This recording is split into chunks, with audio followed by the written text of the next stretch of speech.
27 वर्षांचा नेपाळमधला मुलगा कर्नाटकच्या एका इन्स्टिट्यूटमध्ये इंजिनिअरिंग शिकत होता. महापौर पदाच्या निवडणुकीत मतदान करण्यासाठी हा मुलगा काठमांडूला गेला, पण त्याने मत दिलं नाही. त्याने एक फेसबुक पोस्ट केली, मी मत दिलं नाही कारण मी स्वतः उमेदवार नव्हतो. मी सिव्हिल इंजिनिअरिंगची पदवी घेतली आहे आणि सध्या मास्टर्स करतोय. पुढच्या वेळी मी नक्की मत देईल आणि ते स्वतःलाच देत. मला माझ्या देशाला पुढे घेऊन जायचंय. हा मुलगा नुसतं बोलत नाही तर करून दाखवतो आणि 5 वर्षात काठमांडूचा महापौर होतो. तो इथेही थांबत नाही.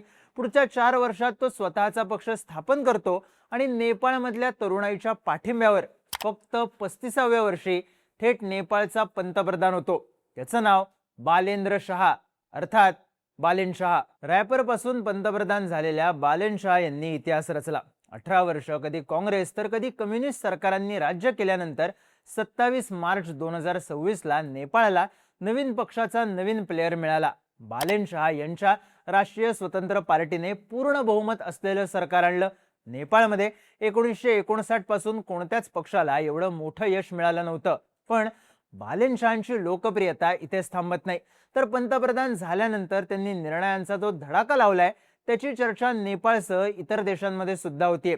बालेन शहा हे नायक पिक्चर मधल्या अनिल कपूर प्रमाणे खटक्यावर बोट जागेवर पलटी असा कारभार करत असल्यामुळे जेन्झींमध्ये जास्तच लोकप्रिय होत आहेत. टाइम मॅगझिनच्या जगातल्या 100 प्रभावशाली व्यक्तींच्या यादीत बालेन शहा यांचं नाव आलंय.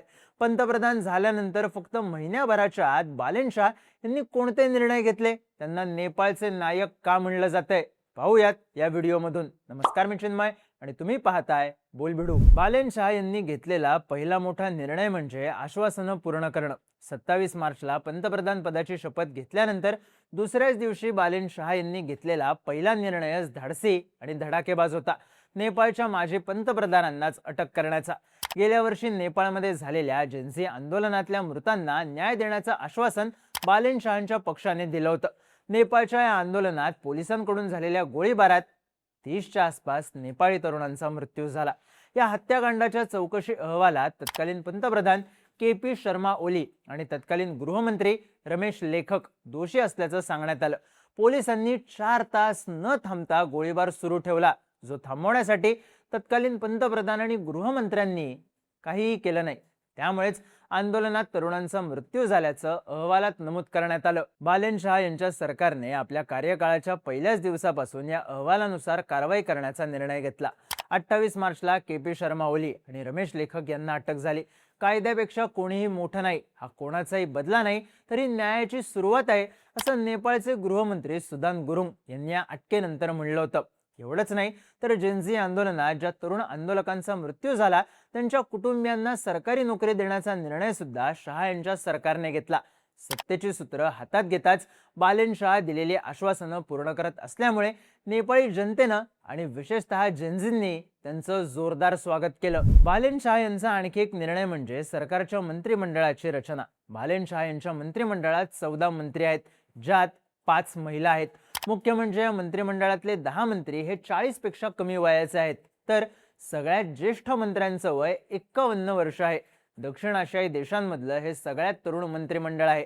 या मंत्रिमंडळातील जवळपास सगळ्याच मंत्र्यांचा पोर्टफोलिओ स्ट्रॉंग आहे. जवळपास सगळेच मंत्री उच्च शिक्षित आहेत.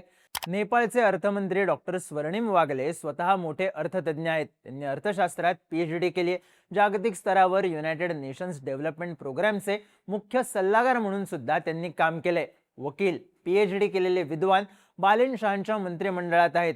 त्यामुळेच देशाचं भविष्य उच्च शिक्षित तरुणांच्या हातात असल्याचा विश्वास बालेन शहा यांनी नेपाळच्या जनतेला दिलाय. बालेन शहा सरकारने पहिल्याच मंत्रिमंडळ बैठकीत एक महत्त्वाचा निर्णय घेतला, नेपाळमध्ये बदल घडवण्याचा.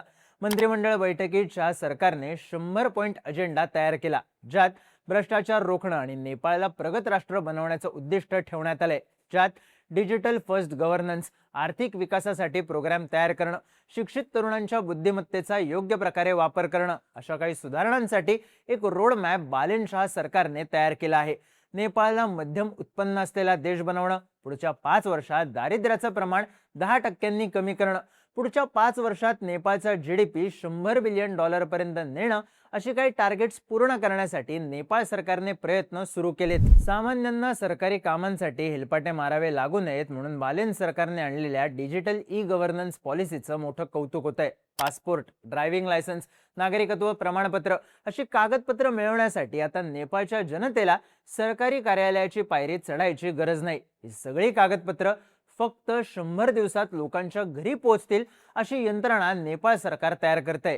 यामुळे भ्रष्टाचाराला मोठ्या प्रमाणात आळा बसेल. प्रत्येक मंत्रालय आणि सरकारी कार्यालयांना लोकांची कामं पूर्ण करण्यासाठी डेडलाईन सुद्धा ठरवून देण्यात आली आहे. वर्षानुवर्ष नेपाळमध्ये अनेक घोटाळ्यांचं जाळं फोफावलं होतं. मंत्र्यांपासून शेवटच्या सरकारी कर्मचाऱ्यापर्यंत सगळेच लोक या सिंडिकेटचा भाग होते. त्यांच्या विरोधात कारवाई करण्याचा निर्णय बालेन शाह सरकारने घेतला आहे. केपी शर्मा ओलींसह नेपाळच्या माजी नेत्यांच्या भ्रष्टाचाराच्या फाईल्स बालेन शहांनी पुन्हा उघडल्यात. त्यांच्या विरोधात मनी लॉन्ड्रिंग प्रकरणाची चौकशी सुद्धा सुरू झाली आहे. नेपाळमधली भ्रष्ट सिस्टीम संपवून टाकण्यासाठी जे करावं लागेल ते सगळं आम्ही करू असा विश्वास बालेन शाह यांनी देशाच्या जनतेला दिलाय. नेपाळमधली जनता मोठ्या प्रमाणावर रोजगाराच्या शोधात देशाच्या बाहेर जात आहे. गेल्या कित्येक वर्षांपासून हे सुरू आहे. नेपाळच्या लोकसंख्येच्या 12% जनता ही रोजगारासाठी नेपाळच्या बाहेर वेगवेगळ्या देशांमध्ये आहे. त्यामुळे देशात रोजगार तयार करण्यासाठी सरकार काम करणार आहे. नेपाळमध्ये एक ग्लोबल टेक हब तयार करून नेपाळला $30 बिलियन IT एक्सपोर्ट असलेला देश बनवण्यासाठी बालेन शहांचं सरकार काम करतंय. नेपाळमध्ये 5 लाख नवे टेक्नॉलॉजी जॉब्स तयार करणं हे उद्दिष्ट ठेवून शाह सरकार काम करत असल्याचं सांगितलं जातंय. भ्रष्ट कारभार, नेत्यांकडून होत असलेल्या आर्थिक शोषणाबद्दल जो असंतोष तिथल्या तरुणांमध्ये निर्माण झाला त्यातूनच नेपाळमध्ये जेन्झी प्रोटेस्ट झाला. तिथल्या जनतेला बदल हवा होता. तो बदल बालेन शाह यांच्या माध्यमातून दिसत असल्यामुळे सोशल मीडियावर ते चांगलेच लोकप्रिय झालेत. पहिल्यांदाच नेपाळला एक चांगलं नेतृत्व मिळत असल्याची भावना तिथल्या जनतेची आहे. थोडक्यात बालेन शाह यांच्या सरकारची सुरुवात धडाकेबाज झाली आहे, पण सत्ता भल्या भल्यांची मती फिरवते.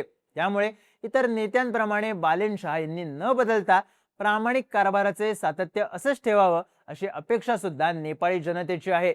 बालेन शाह यांच्या कारभाराबद्दल तुम्हाला काय वाटतं? तुमची मतं आणि प्रतिक्रिया कमेंट करून नक्की सांगा आणि माहितीपूर्ण व्हिडिओज पाहण्यासाठी बोलबिडूच्या YouTube चॅनलला सबस्क्राईब करायला विसरू नका.